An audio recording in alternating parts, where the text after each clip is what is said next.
Cinema விட்டு ஏன் போறீங்க அப்படின்ட்டு நிறைய பேர் கேக்குறாங்க. சினிமான்றது ஒரு மிகப்பெரிய ஒரு கடல். அதுல ஒரு கரையோரமா ஒரு சின்னதா ஒரு மணல் வீடு கட்டணும்னு தான் நான் ஆசைப்பட்டேன்.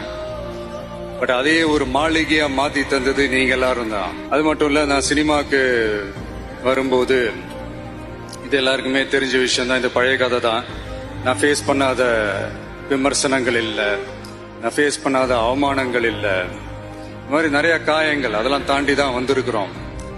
அந்த மாதிரி நேரத்துலலாம் டே ஒன்ல இருந்து என் கூடவே நின்னது என்னோட ரசிகர்கள் தான். ஒரு நாள் 2 நாள் இல்லைங்க, கிட்டத்தட்ட ஒரு 30-33 வருஷத்துக்கு மேல என் கூடவே நின்றுக்கிறாங்க.